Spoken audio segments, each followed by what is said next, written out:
بسم الله الرحمن الرحيم.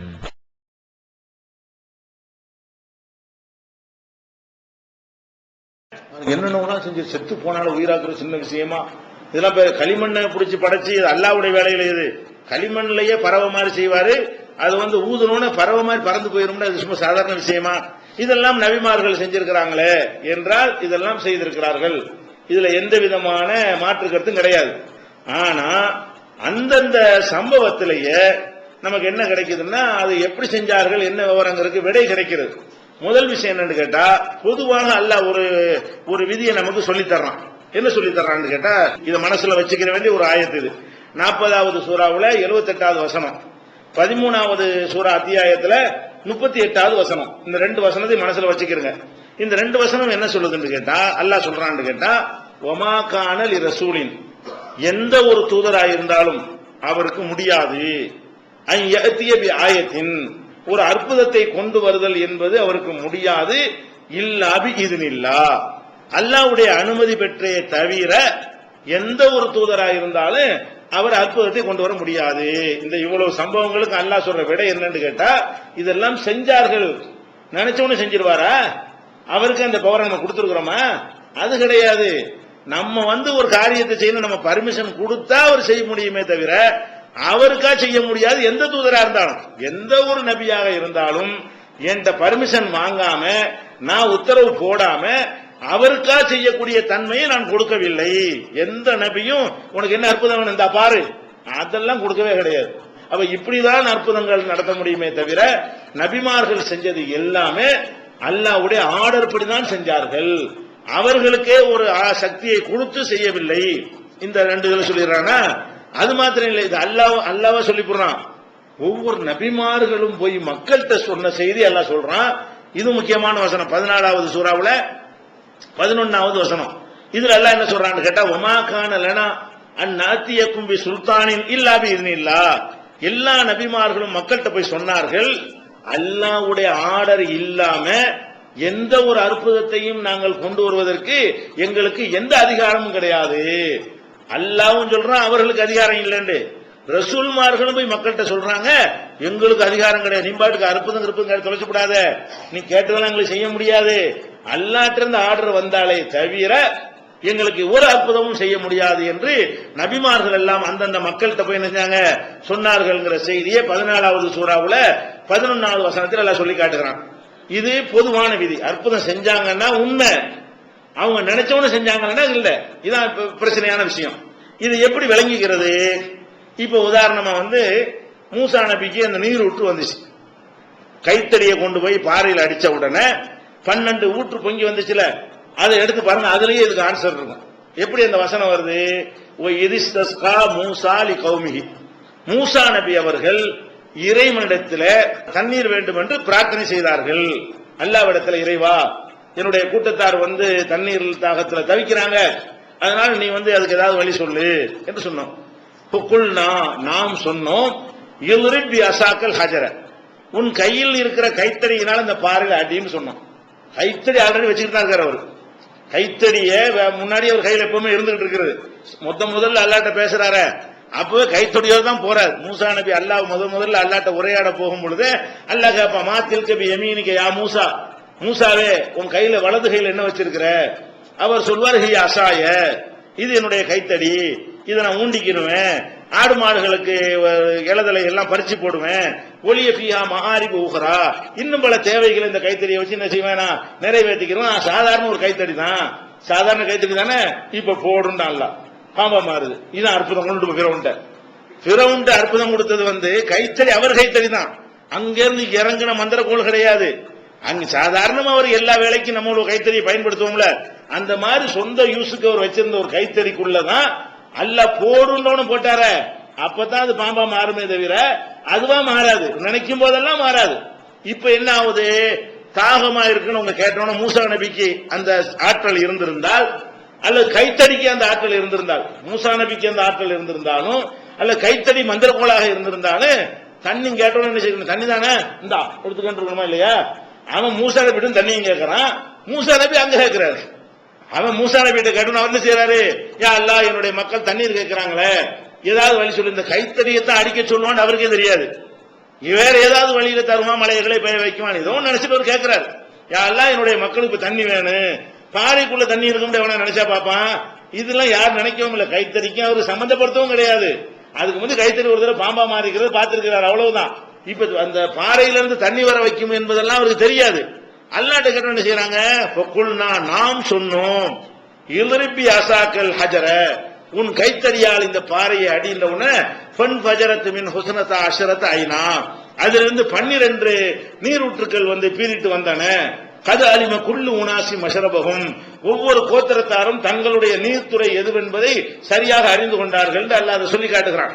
இது 2வது சூறாவில் 60வது வசனத்தில் இருக்கிறது.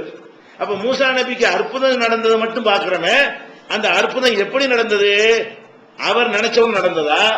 அவர் வந்து அல்லாஹ்ட்ட கேட்காம செஞ்சுட்டாரா? அல்லாஹ்வுடைய ஆர்டர் வந்து நினைச்சதா? கேட்டவன அல்லாஹ் என்ன செய்யலாம், கஷ்டப்பட்டு பொறுத்துக்கிட்டு போயா அப்படின்னு சொன்னா பொறுத்துக்கிட்டு தான் போகணும். இப்ப சொன்னா அடிக்க சொல்லி அடிச்சுட்டாங்க, தண்ணி வந்துருச்சு, அவ்வளவுதான். அப்ப இது அல்லாஹ் நான் என்ன கேட்டுதான் செய்யணும்னு அந்த அல்லாஹ் சொல்றான் பாருங்க, அதுக்கு தகுந்தவாறு தான் அந்த சம்பவமும் குர்ஆன்ல சொல்லப்பட்டிருக்கிறது. அதே மாதிரி வந்து மூசா நபி கையில கைத்தறி வச்சிருக்கிறாங்க.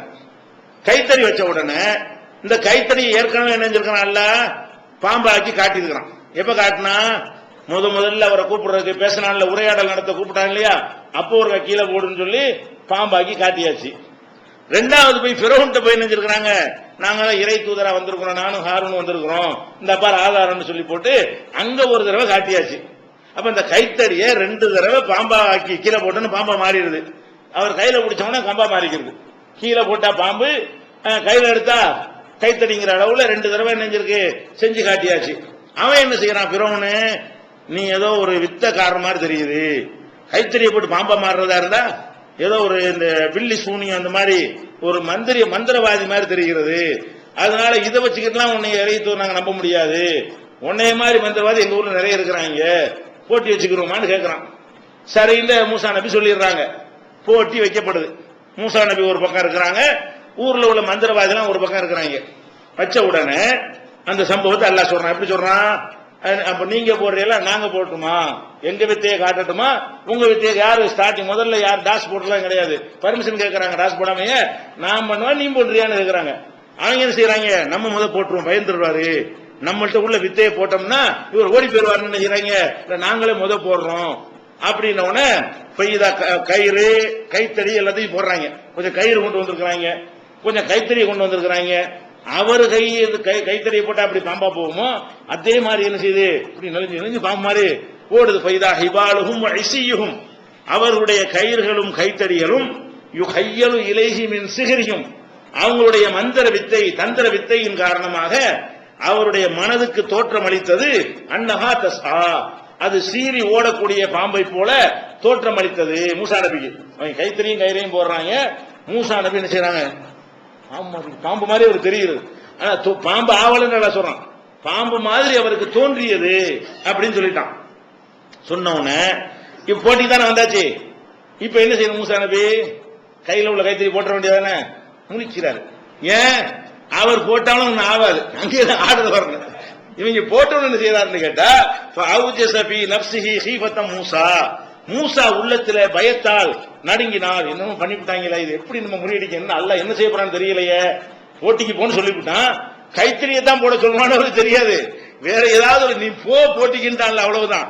அவங்க செஞ்சு காட்டினவன அந்த தயாரா வரும்போது கூட ப்ரிப்பேர் பண்ணிக்கலாம் வரல, போட்டிக்கு போகும்போது அல்லாடைய சஸ்பென்ஸ் வச்சுட்டான். போட்டிக்கு போ, அங்க என்ன செய்யணும் அப்ப சொல்லிக்கிறான் அப்படின்னு தான் சொல்லி அனுப்பி இருக்கிறான். அதனால முடிக்கிறாரு. இவங்க இந்த கைத்தறியை போட்டு பாம்பா மாறின உடனே அல்லாஹ் என்ன சொல்றான், இது பயப்படலாமா, இவ்வளவு பெரிய அற்புத மந்திரவாதியா இருந்தார்களே, ஆனால் அவர்கள் கைத்தறியை இதெல்லாம் விழுங்கி விடும் என்கிற அளவுக்கு அவர்களுக்கு தெரிந்திருக்குமே, ஆனால் இவங்களுடைய இந்த போலித்தனமான தந்திரத்தை பார்த்துட்டு பயப்படுவாங்களா? பயந்து என்ன செய்யறாங்க, அவுஜஸபி நஃப்ஸிஹி ஹீபத்த மூசா, மூசா உள்ளத்துல பயத்தால் நெஞ்சாரு நடுங்கினாரு. நடுங்கின உடனே குல்னா லா தகஃப், நாம சொன்ன பயப்படாத, இன்னக்க அன்தல் ஆலா, நீ தான் ஜெயிக்க போற, வாழ்க்கை மாஃபி எமீனிக்க, உன் வலது கையில வச்சுக்கிறியா, போடு கீழே. சொன்ன பிறகுதான் போட்டாரு, அப்பதான் ஜெயிச்சாருங்க. கையில தான் வச்சுக்கிட்டு இருக்காரு, அவரா போட்டா ஒண்ணு நடந்திருக்காரு. ஏன் ஒவ்வொருத்தரும் ஆர்டர் வரணும், இன்னைக்கு போட்ட நாளைக்கு ஒரு கவர் போட்டா வராது, கைத்தறி நினைக்கும் போதெல்லாம் போட்டா பாம்பா வராது. அங்கேருந்து அல்லாஹ்வுடைய ஆர்டர் வந்து அவர் போட்டா மட்டும்தான் அது அதனுடைய வேலையை அது செய்யும். ஒரு வேலை தான் செய்யாது. பாம்பாவும் மாறு, பாறையை உடைச்சி ஊற்றையும் உண்டாக்கும். அதுக்குள்ள ஒண்ணும் கிடையாது. ஆர்டர் தான் முக்கியம். அல்லாஹ்வுடைய உத்தரவு தான் முக்கியம். பாறையில் அடிக்கும்போது பாம்பா மாறல, கீழே போடும்போது ஆகுது. அப்ப அது என்னவா ஆகணும், எப்ப ஆகணுங்கிறதெல்லாம் அவன் தீர்மானிக்கிறதுனாலதான் மூசா நபி போட்டியில போய் பயப்படும் பொழுது நீ தான் ஜெயிப்ப, போடு கையில உள்ளத உடனே அவர் போட்டாரு, பாம்பா மாறி அவருடைய வித்தைகளை எல்லாம் விழுங்கி விட்டது என்று எல்லாம் சொல்லி காட்டுகிறான். இது குர்ஆன்ல 20வது சூறாவுல 66 முதல் 68 வரைக்கும் நீங்க பார்த்தா தெரியும். இதுல என்ன வழங்குது, மூசா நபி அற்புதம் செஞ்சது உண்மை. ஆனால் அங்கேருந்து ஆர்டர் வந்தவன செஞ்சாரு. ஆர்டர் வரலன்னா அது வெறும் கைத்தடி தான், வேற ஒன்னும் செய்ய முடியாது. அந்த கைத்தடியை கொண்டு என்னதான் செய்யலாம், எல்லாம் உங்கள்கிட்ட இருக்கிற கைத்தடிகள் இருந்தால் அது என்ன செய்வீர்களோ அதுதான் அந்த கைத்தடியிலும் நடக்கும். வேற ஒண்ணு அதுல இருந்து ஒரு காரியம் ஆகாது. அதே மாதிரி இன்னொரு சூறாவில் எல்லாம் சொல்லி காட்டுகிறான். 7வது சூறாவில் 116 117 இதே சம்பவத்து தான். பலம்மா அல்கவு அவர்கள் தங்களுடைய வித்தைகளை கீழே போட்ட பொழுது சஹரு ஆயுனன்னாஸ் மக்களுடைய கண்களை எல்லாம் பயப்படுத்தி கொண்டார்கள். வஸ்தரகபூஹும் மக்களை எல்லாம் பயம் காட்டினாங்க. இதை போட்டு உனக்கு இருக்கு ஆள்காங்க அடுங்குது மூசா நபி உள்பட. ஜாவு பி ஷஹரின் அலீம் மகத்தான ஒரு மந்திர வித்தை அவர்கள் கொண்டு வந்தார்கள். உடனே நம்ம என்ன செஞ்சோம், அவ்ஹைனா இலா மூசா மூசாவுக்கு வஹி அறிவித்தோம். மூசாவுக்கு நம்ம வஹி அறிவித்தோம். அன் அல்கி அசாக உன்னுடைய கைத்தறிய கீழே போடு என்று வஹி அறிவித்தோம். ஃபைதாஹிய தல்கஹு மா யாஃபிகூன் அவர்கள் உற்பத்தி செய்ததை எல்லாம் அது விழுங்கி விட்டது. உடனேயே அதை மிஞ்சக்கூடிய அற்புதமாக அது திகழ்ந்தது என்று 7வது சூறாவுல 116 117 எல்லாம் சொல்லி காட்டுறான். அப்ப இதுல என்ன வழங்குது, அவர் ஒண்ணு அந்த கைத்தறிக்கு ஒண்ணும் இல்ல, அவருக்கு ஒண்ணும் இல்ல, ஆர்டர் வந்துதான் நடக்கும்னு வழங்குது. அதே மாதிரி மூசா நபி பிரச்சாரம் பண்ணி ரொம்ப சோதனை எல்லாம் அனுபவிச்சு இனிமே இந்த ஊர்ல இருக்க முடியாது, ஃபிரௌன் நம்மள எல்லாம் அழிக்க திட்டம் போட்டான்னு தெரிஞ்ச பிறகு கூட்டத்தை எல்லாம் அழைச்சிக்கிட்டு ஊரை விட்டு ஓடுறாரு. ஒரு கட்டத்தில் வாழ முடியாத நிலை ஏற்படும். என்ன செய்யறாங்க, மூசா நபியும் அவரை சேர்ந்த நல்ல மக்கள் என்ன செய்யறாங்க, அவனுக்கு பயந்து கொண்டு ஊரை விட்டு ஓடுறாங்க. அவன் என்ன செஞ்சுட்டான், அவன் திட்டமே அழிக்கிறது தானே, ஓட விட மாட்டேன். பார்த்து பாகும் ஃபிரௌன் பிஜுனூதிஹி ஃபிரௌன் அவர்களை தன்னுடைய படையோடு விரட்டி வந்தான். ஓடிட்டாங்க, ஊரை விட்டு ஓடிட்டாங்க. காலையில சுபகோட கிளம்பிட்டாங்கன்னு உடனே அவன் என்ன செய்யறான், படையை திரட்டிக்கிட்டு ஓட விடுவான். அவனை ஏன் விரட்டிட்டு வர்றான், விரட்டுறாங்க, இவங்க ஓடுறாங்க, அவன் விரட்டுறான். விரட்டுனா கடல் திக்கு தெரியாம ஓடுறாங்களா, அங்க ஏதாவல என்ன இருக்கு, கடல் குறுக்கிடுது. இப்ப இப்படி எங்கிட்டு ஓடுறது, அவன் விரட்டிட்டு வர்றான், ஓடுறாங்க, ஏதாப்புல கடல் வந்துருச்சு. கடல் அப்புறம் என்ன வழி இருக்கு, ஒண்ணுமே வழி இல்ல, சந்து பந்து ஓட முடியும், கடல்ல சந்தலமா இருக்கு, நின்ற வேண்டியதான், ஒண்ணும் பண்ண முடியாது. அப்ப கடலுக்குள்ள போனாலும் அவுட்டு, திரும்பினாலும் அவுட்டு, நின்றாலும் அவுட்டு, மொத்தமே எல்லாமே காலி. அந்த மாதிரியான நிலையில என்ன நடக்குது, பலம்மா தராகல் ஜமானி ரெண்டு கூட்டமும் ஒன்றை ஒன்று பார்த்து கொண்ட பொழுது, கடல் இங்க இருக்குது, அவனுக்கு இவங்க பார்த்துட்டாங்க, இவங்க அவனை பார்த்துட்டாங்க. அந்த மாதிரி பார்த்த உடனே என்ன செஞ்சாங்க மக்கள்லாம், கால அஸ்ஹாபு மூசா மூசாவோடு இருந்த தோழர்கள் சொன்னார்கள், இன்னால முதலக்கும் மூசாவே மாட்டிக்கொண்டோம், சிக்கி கொண்டோம், வசமா மாட்டிக்கிட்டோம்ட்டாங்க. இங்கிட்டும் போக முடியாது, இங்கிட்டும் போக முடியாது, சுத்தி வளைச்சுட்டாங்களே. அப்ப மூசா நபி என்ன செய்யறாங்க, ஏன் மாட்டிக்கிட்டோம், மந்திரக்குள்ள வச்சுக்கிறோம் பயப்படாத அப்படின்னு சொன்னாங்களா, மாட்டிக்கிட்டோங்கிறாங்க. அவர் என்ன செய்யறாரு, இன்னமாய் ரப்பி சயஹதீன் மாட்டிக்கொள்ளவில்லை, கண்டிப்பா அல்லாஹ் தான் நம்மளை போக சொல்லிடுறான். அல்லாஹ் போக சொன்னாங்க போது மாட்டிக்கொள்ள விட மாட்டான். உங்க கண்ணுக்கு மாட்டிக்கிட்ட மாதிரி தெரிகிறது, அல்லாஹ் சொல்லித்தான் நம்ம வெளியே வந்திருக்கிறோம், அதனால எப்படி மாட்டுவோம். இன்னமாய் ரப்பி சயஹதீன் என்னோடு என் இறைவன் இருக்கிறான், அவன் ஏதாவது இந்த இடத்தில் வழிகாட்டுவான். நீங்க நினைக்கிறீங்க ஒன்று நடக்காதுன்னு சொல்லிட்டு, இறைவன் என்னோடு இருக்கிறான், வழிகாட்டுவான் என்று மூசா நபி சொன்னார்கள். உடனே வௌஹைனா இலா மூசா அங்கேருந்து ஆர்டர் போடுறோம், மூசாவே உன் கையில் இருக்கிற இந்த கைத்தடியினால, இப்ப அதே கைத்தடி தான், கடல்ல ஒரு போடு வேகமா அடிச்சவன என்ன ஆயிரேன், கடல் பிளந்துரும் சொல்றான். அடிக்கிறாரு, பழக்குது. எப்ப அடிக்கிறாரு, கையில வச்சுட்டு தானே இருக்காரு, இது கையிலேயே வச்சுக்கிட்டு இருக்கிறாரு, பக்கத்துல கடல் இருக்கு, எட்டி அடிச்சுட்டு போயிட வேண்டியதானே. அவருக்கே சக்தி இருந்தாலும் அவரே அடிச்சிருப்பாரு. நெருக்கடியான நேரம் பர்மிஷன் கட்டலாம இருக்க முடியும், விரட்டிட்டு வந்துட்டா முடிஞ்சு வச்சு கதைங்கும் போது இதுக்கு நான் யாத்திரை கேட்டுட்டு இருக்கிறது, அடிச்சுட்டு ஓடிட்டு இருக்க வேண்டியதானே. அவருக்கு அந்த சக்தி இருக்குன்னு அவர் நினைக்கவில்லை, கைத்தடிக்கு சக்தி இருக்கு என்று அவர் நினைக்கவில்லை. என்ன சொல்றாரு, இந்த பண்ணு வந்துட்டோம்ல, என்னமாவது காட்டுவான், வழிகாட்டுவான்னு சொல்லி முடிக்கல, வழியை காட்டுறான். அப்படி காட்டுறான், வேற ஒரு வழியும் இல்லப்பா, நீ வந்து உனக்கு கைத்தறியினால் என்ன செய்ய, கடல்ல அடின்ற உடனே என்ன செய்யறது, காண குள்ளு பிறக்கின் பண்பழக்க, அது பிளந்தது. ஒவ்வொரு பிளவும் வந்து ஒரு பெரிய உயர்ந்த மலை அளவுக்கு இருந்தது. 2 பிளவாயிரும்ல பிறந்தவன, அந்த கடல் அவ்வளவு ஆழமா இருக்குமா இல்லையா, ஒரு மலை அளவுக்கு அப்படி தண்ணி நிக்கிறது. அந்த மாதிரி அல்லா நினைச்சா அப்படி நிப்பாட்டி வைப்பான். அது பெரிய மேட்டர் கிடையாது அல்லாவுக்கு. அதை விட பெரிய இந்த பூமியே அப்படித்தான் நின்று கொண்டு இருக்கு. அது ஆச்சரியமா தான் இருக்கிறவங்க. இந்த பூமி சூரியன் சந்திரன் அப்படி அந்த இடத்துல நின்று இருக்குது. நம்ம அதுல வசிச்சுக்கிட்டு இருக்கிறதுனால இது தெரியல. கடல் 2 பிளந்து அது மட்டும் அதிசயமா தெரிகிறது. நீங்க இருக்கிற பூமியே அதிசயமா தான் நிக்குது. அதனால அல்ல நினைச்சா என்ன செய்வான், அது மாதிரி எல்லாம் செய்வான். அப்ப இது என்ன விளங்குது, இது வந்து 26வது சூறாவுல 61 முதல் 63 வரை இந்த சம்பவம் வருது, கடல்ல மாட்டிக்கொண்ட சம்பவம். இதுல என்ன விளங்குது, அப்ப மூசா நபி அவர்களுக்கு கடல் பிளந்த அற்புதங்கிறது மட்டும் வழங்கக்கூடாது. அது எப்படி நடந்தது, அவரே செஞ்சாரா, அவருக்கே இப்ப நினைச்ச போதெல்லாம் கடலை பிளந்துட முடியுமா, அல்லது அவருடைய கைத்தறிக்கு தான் அப்படி முடியுமா, அல்லது அந்த நேரத்திலேயாவது அவர் இஷ்டப்படி செஞ்சாரா, கிடையவே எதுவுமே கிடையாது. எல்லாமே என்னது, அல்லாவிடமிருந்து ஆர்டர் வந்தா செய்ய முடியும், இல்லாட்டா அடி வாங்கி பேசாம இருக்க வேண்டியதான். ஆர்டர் வரலன்னு வைங்களேன், இப்படி விட்டு போய்கிட்டு இருக்க வேண்டியதான். அவன் உத்தரவு போட்டா மட்டும்தான் நடக்கும்னா, அல்லாஹ் செஞ்சாங்க. மோஜிசா அற்புதங்கள் வந்து நபிமார்கள் செஞ்சாங்கன்னு வரலையே, நபிமார்களை வைத்து அவன் செய்கிறான் வருதே தவிர நபிமார்கள் செய்யவே இல்லை. உத்தரவு போடும்போது உத்தரவு அதுக்கு தான் உத்தரவு, கைத்தறிக்கு தான் இல்ல உத்தரவு. அடிங்கிற உத்தரவு இவர் அடிக்கிறாரு, கைத்தறிக்கு ஒரு உத்தரவு போடுறான், கடலுக்கு ஒரு உத்தரவு போடுறான்.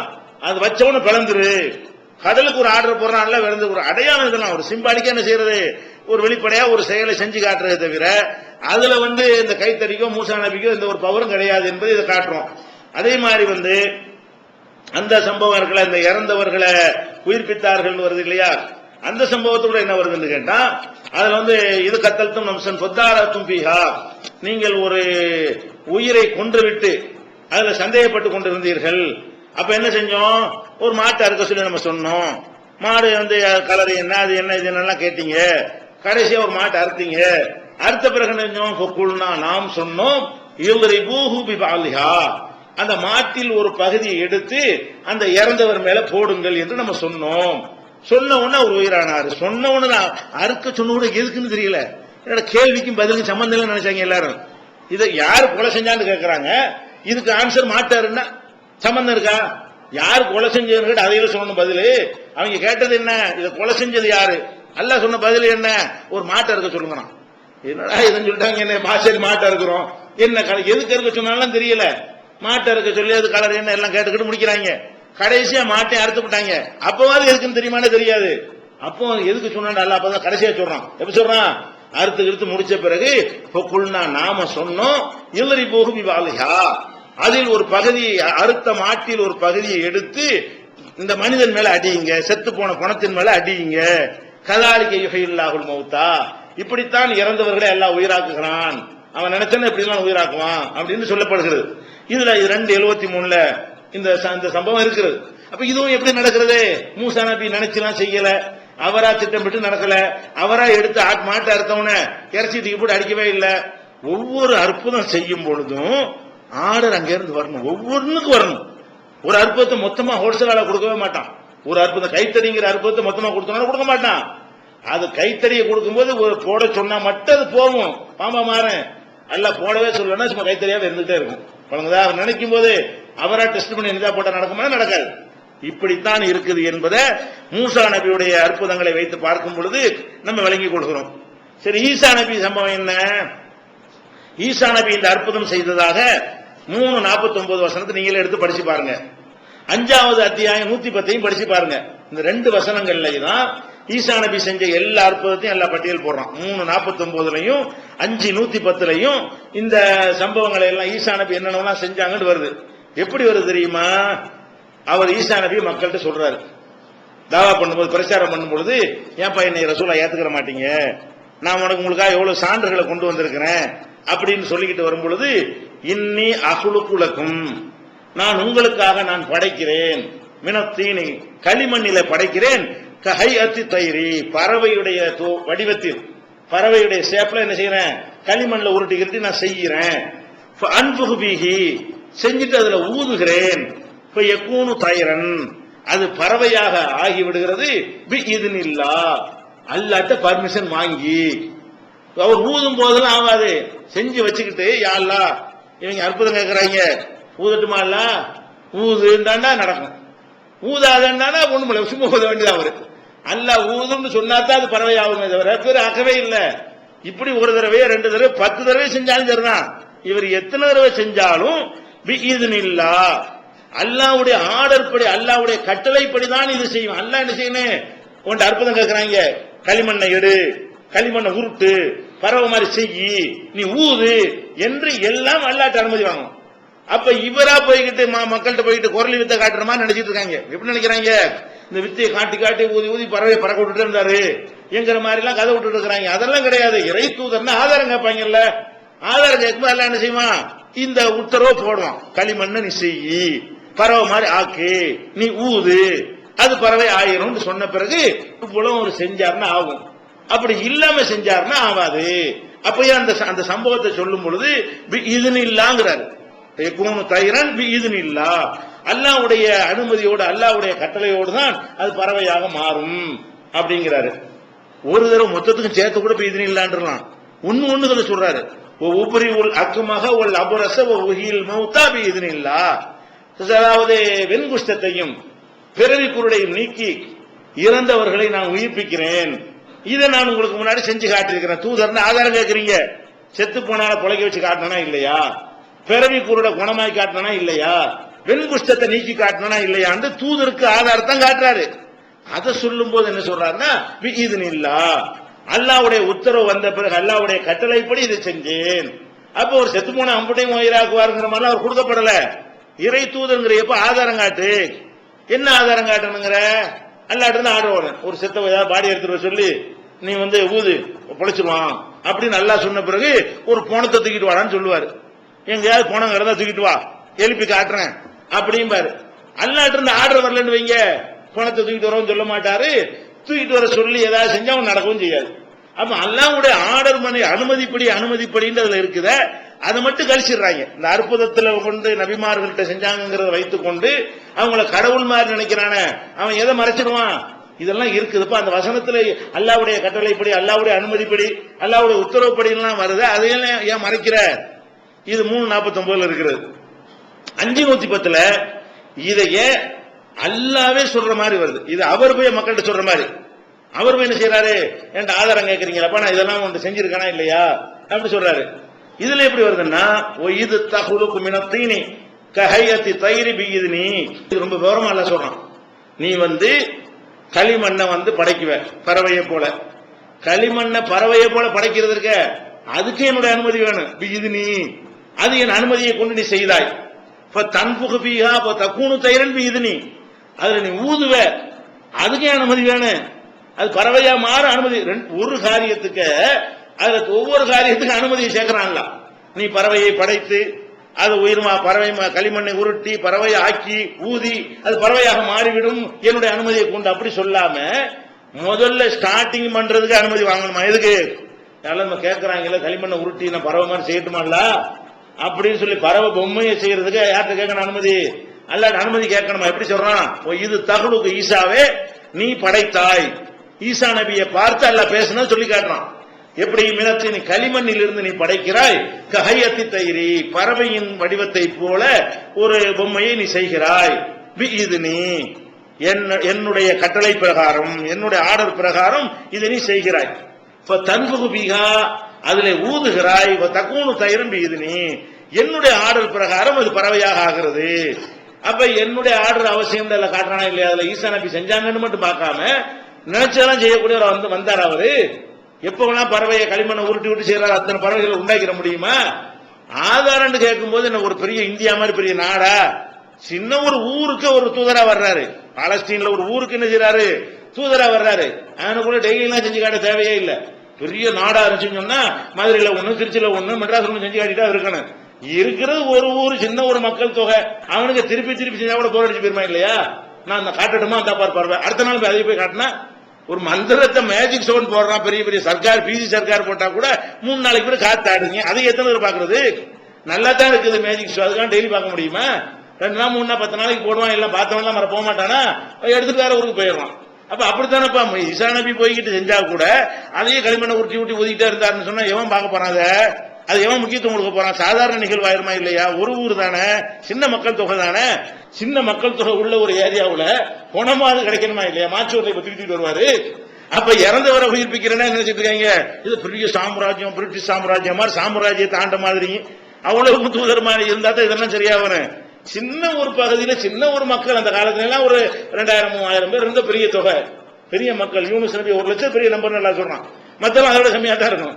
அப்ப இந்த மக்கள் மத்தியில போயிட்டு பாடியாவது டெய்லி கிடைக்காது செய்யும், கிடைக்காது. அப்ப அல்லாஹ் என்ன சொல்றாங்க, அதை செய்வேன். ஓ துபுரி உல் அக்குமக உல் அபுரச இதுனி, வெண்குஷ்டத்தையும் பிறவி குருடையும் என் கட்டளைப்படி நீ குணமாக்குவாய். இதுல கூட நான் கேட்கிறேன், ஒரு இப்ப இந்த மெட்ராஸுக்குள்ள பெரிய மக்கள் இருக்கணும், இதுல வெண்குஷ்டம் எத்தனை பேர் இருப்பான்? இத்தனை லட்சம் மக்கள் இருக்கும்போது ஒரு 50 லட்சம் மக்கள் இருக்கான மெட்ராஸ்ல, 1/2 கோடி பேர் இருக்கிறான். இந்த 1/2 கோடி மக்கள் இருக்கக்கூடிய ஒரு சென்னையில வெண்குஷ்டம் எத்தனை பேர் இருப்பான்? பிறவி குருடைய எத்தனை பேர் இருப்பான்? பிறக்கும் போது குருடனா இருக்கிறவன் ரொம்ப ரொம்ப கம்மியான நம்பர்லாம் இருப்பான். அப்ப வெண்குஷ்டத்தையும் பிறவி குருடையும் நீ நீக்கினாய் என் உத்தரவுப்படி, இதுலயும் என் உத்தரவுப்படிங்கிறான்ல. இது துஹ்ரிஜுல் மௌதாபி இது நீ, அந்த 2 வசனத்தை ஆதாரமா காட்டுறீங்க. அந்த 2லயும் அல்லாஹ் திருப்பி திருப்பி வைக்க லாக்கு போடுறானே, ஒவ்வொருத்தரும் லாக் வச்சு சீல் வச்சு செய்யறான்ல, வேற மாதிரி போயிடக்கூடாதுக்காக வேண்டி லாக் போட்டு தான் அந்த அற்புதத்தை சொல்லி காட்டுறான். ஃப்ரீயா திறந்து விட்டுல என்ன வேணாலும் செய்யலாம்னு சொல்லி. அப்ப இது துஹ்ரிஜுல் மௌதாபி இது நீ, இறந்தவர்களை என் அனுமதியோடு நீ வெளிப்படுத்தினாய். இது 5வது அத்தியாயத்தில் 110 இருக்கிறது.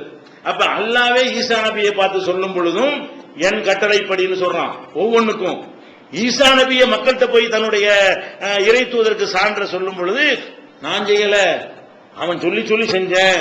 ஒவ்வொரு தடவையும் சொல்லணும், சொல்லாத நேரத்தில் செய்ய முடியாது என்பதை நம்ம காட்டுகிறோம்.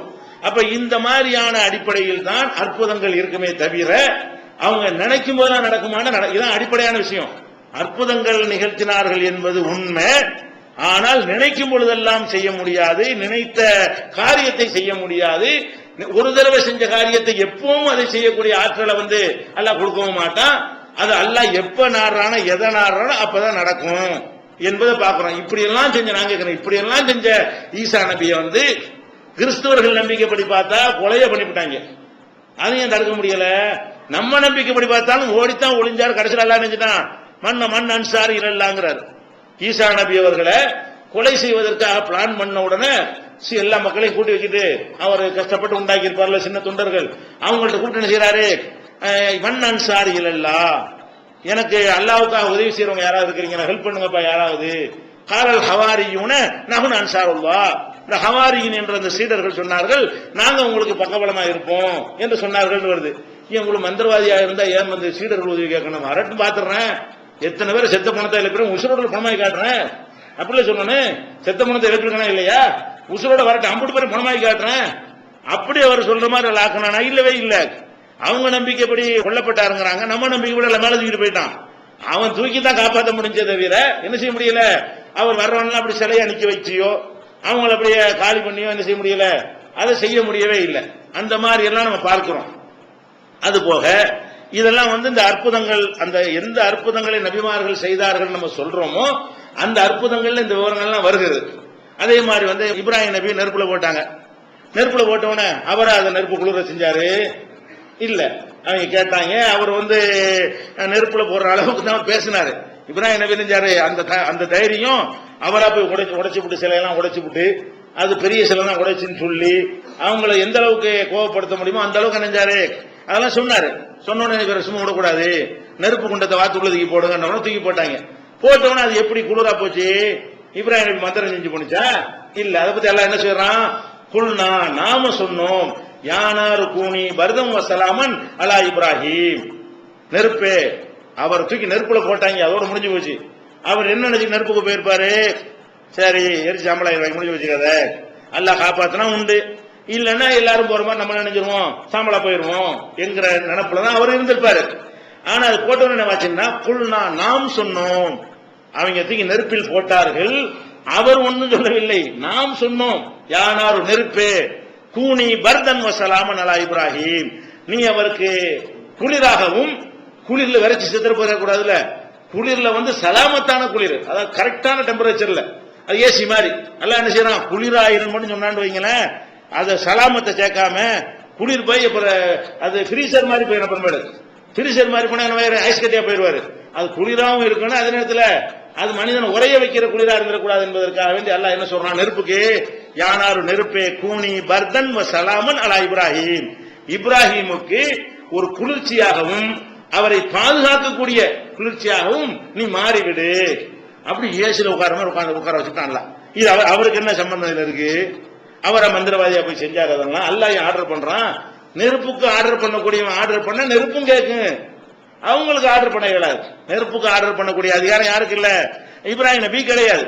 அதே மாதிரி பறவைகள் எல்லாம் கூப்பிட்டு வந்துருச்சு, அவரால் கூப்பிட்டு வந்துச்சு. அவர் ஆரம்பம் எப்படி ஆரம்பிக்கிறது? இது 21வது சூறாவில் 69 வசனம் நெருப்புல போட்ட விஷயம். இப்ராஹிம் நபி பறவைகள் எல்லாம் மறுத்து 4 மலையில வச்சு கூப்பிட்டாரு, உடனே வந்து விட்டது. அப்ப இப்ராஹிம் நபி மாதிரி ஆளுக்கு கூப்பிட்டார்களே ஆனால், மகான்கள் பெரியார்கள் கூப்பிட்டார்களே ஆனால் பணமும் வரும் பறவையும் வரும். இப்படி கதை விடுறாங்க. பணமும் வந்துருமா, என்ன செய்யும், பறவையை கூப்பிட்டாலும் வந்து விடும். அந்த மாதிரி ஆற்றல்களை எல்லா மகான்களை கொடுத்திருக்கிறான்னு சொல்லி இந்த சம்பவத்தை வைத்துக் கொண்டு சொல்கிறார்கள். இது என்னென்று ஆரம்பிக்கிறது பறவை விஷயம். அவர் என்ன செய்யறார், இப்ராஹிம் நபி அல்லாஹ்ட்ட கேட்கிறார், ரப்பி அரிணி கைபத்துஹில் மௌத்தா, இறைவா இறந்து போனால உயிராக்குவதாக நீ சொல்ற. நான் அதை போய் மக்கள்கிட்ட சொல்லிக்கிட்டு இருக்கிறேன், எனக்கு நம்பிக்கை இருக்குது. ஆனா இது எப்படி உயிராக்குறேன்னு எனக்கு தெரியல, நான் தெரிஞ்சுக்கிறேங்கிறாரு. அல்லாஹ் எப்படி கேட்கிறாரு, ரப்பி அரிணி, இறைவா எனக்கு காட்டித்தா, கைபத்துஹில் மௌத்தா, நீ எப்படி இறந்தவர்களை உயிராக்குறத நான் பார்க்கணும். நான் செத்த பிறகு நீ உயிராக்குற நான் எப்படி பார்க்கறது? அப்ப நான் உசுரோட இருக்கும் பொழுது செத்ததை நீ எப்படி உயிராக்குற என்பதை நான் என்ன செய்யணும், பார்க்கணும், காட்டுன்னு கேட்கிறாரு. அல்லாஹ் போய் வேலையை பார்த்துன்னு சொல்லலாம். இவர் கலீலா இருந்தனால அல்லாஹ் செய்யறான், கொடுக்க விரும்புறான். ஆனா அல்லாஹ் என்ன கேட்கிறான்னா, கால் அவலம் தூமின், அப்படின்னா உனக்கு நம்பிக்கை இல்லையா? அப்ப அல்லாஹ் என்ன கேட்கிறான், இவர் எப்படி உயிராக்குவா, இதெல்லாம் குர்ஆன்ல உள்ளது, இதெல்லாம் மறைச்சிருவாங்க. பார்த்தீர்களா பறவை வந்தது மட்டும் சொல்றாங்க. என்ன பறவை வந்துச்சு, என்ன சம்பவம் முழுசா சொல்ல மாட்டீங்க. அப்ப முழுசா எப்படி வருகிறது? ஆரம்பமே இவர் ஒரு கோரிக்கை தான் வைக்க, இவர் தான் ஆரம்பிக்கிறார். ஆரம்பமே இப்ராஹிம் நபி தான் ஆரம்பிக்கிறாங்க. எப்படி கைபத்துஹில் மௌத்தா, இறைவா இறந்தவர்களை எப்படி உயிராக்குவாய். அல்லாஹ் திருப்பி என்ன கேட்கிறான், கால் அவலம் தூமின், அப்படின்னா நம்பிக்கை கொள்ளல, ஈமான் கொள்ளலையா நீ? நான் இறந்தவரை உயிராக்குவாங்கறதுல உனக்கு நம்பிக்கை இல்லைன்னு கேட்கிறான். அல்லாஹ் கேட்கிறான். அவர் என்ன சொல்றார், கால அப்படிலாம் இல்ல, அல்லாஹ் கண்டிப்பா நம்பிக்கை கொள்றேன். எத்துமையின்ன கல்வி, என்னுடைய கல்வி, என்னுடைய உள்ளம் ஒரு அமைதி உறணும், அல்லாஹ் புரிஞ்சுக்கிறணும். புரியாமல் இருப்பதில் ஒரு அமைதி கிடைக்காது. ஒரு விஷயம் நமக்கு நடந்துட்டா கூட அது காரணத்தோடு புரிஞ்சுன்னு வைங்க, அதுல ஒரு கூடுதல் சந்தோஷம் கிடைக்கும். அந்த மாதிரி எனக்கு நான் புரிந்து கொண்டால் என் மனம் ரொம்ப அமைதி பெறும். அதுக்கு தான் கேட்கிறேன். அதாவது இறந்து போனது நீ எப்படி உயிராக்குறேன்னு காட்டணும்னு அல்லாஹ் என்ன செய்யறான், அர்பாத்தம் என பயிரி. அப்ப நீ என்ன செய்யணும், ஒரு 4 பறவையை பிடிச்சிட்டு வா. 4 பறவையை பிடிச்சி 4ஐயும் துண்டு துண்டா வெட்டி உன்ன கலந்து 4 மலையில வச்சிரு. ஒவ்வொரு மலையிலையும் 4 பறவையுடைய பாகம் இருக்கும். ஒவ்வொரு பறவையும் ஒரு மலையில வைக்கிறது இல்ல, 4 பறவையை போட்டு 4ஐயும் மிக்ஸ் பண்ணி வெட்டி மிக்ஸ் பண்ணி அது என்ன செய்யணும், கொஞ்சம் கொத்து கொத்து அள்ளி கொண்டு 4 மலையில வச்சுட்டு என்ன செய்ய, நீ கூப்பிடு. என்ன செய்ய, அந்த மலையில கொண்டு வச்சுட்டு ஒன் பக்கம் காக்கா ஒடியா புறா ஒடியா, என்ன பறவை வச்சான்னு தெரியல, சும்மா சொல்றேன் புரிஞ்சுக்கிறதுக்காக வேண்டி. அவர் என்ன பறவை வச்சாரோ, மயில ஒடியா குயிலே வடியான்னு என்னத்தை வச்சியோ அதை சொல்லி கூப்பிட்டு பாரு. அப்ப ஏத்தி எனக்கு சாயா, அவைகள் ஓடி உன்னிடத்துல வரும். அப்ப நீ தெரிஞ்சுக்கிறவே நான் எப்படி உயிராக்குறேன்னு புரிஞ்சுக்கிறோம். இந்த மாதிரி துண்டு துண்டா வெட்டி அங்க கொஞ்சம் செதறி போட்டா கூட ஒரு மனுஷனை கடல்ல தூக்கி போடுறோம், கடல்ல மூழ்கிட்டான், அவன் செத்து போனவனை நூத்துக்கணக்கான ஆயிரக்கணக்கான மீன்கள் சாப்பிட்டுரும். ஒரு இடத்துல அவனுடைய இது இருக்காது, இந்த மீன் வயிற்றுல கொஞ்சம் அந்த மீன் வயிற்றுல கொஞ்சம் இப்படிலாம் போயிட்டான். இவனெல்லாம் எப்படி எழுப்புறான் டவுட் வரும்ல, பல மாதிரி. அதுக்கு தான் இந்த மாதிரி பிரிச்சு வைக்க சொல்றான். 4ஐயும் கலந்து 4 இடத்துல வச்சுப்படு. இப்ப கூப்பிட்டு பாரு எல்லாம் எப்படி அசம்பிள் ஆகி ஒடியாருதுன்னு பாரு. மயிலே வேண்டாம், மயில் இப்படி எல்லா மயிலும் ஒரு ஒன்னா ஒடியாருது, குயிலே வேண்டாம், குயில் புறம் ஒடியாருது. எல்லாம் வந்தவனே எல்லாம் நீ அனைத்துக்கும் சக்தி உள்ளவன் என்பதை இப்ப நான் விளங்கிட்டேன்.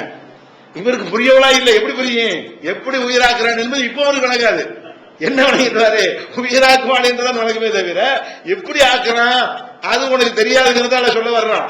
அவருக்கு நம்பிக்கை வந்துருச்சு, சரி புரியாது எனக்கு, அது இருந்தாலும் நீ எல்லாத்துக்கும் சக்தி உள்ளன்னு விளங்கிட்டேங்கிறார். என்ன விளங்கிட்ட, நீ என்ன வேண்டாலும் செய்வ, உனக்கு முடியாது ஒண்ணுமே கிடையாது என்பதை நான் வழங்கி கொண்டேன்கிறார். இதுல இப்ராஹிம் நபிக்கு என்ன சம்பந்தம் இருக்கு?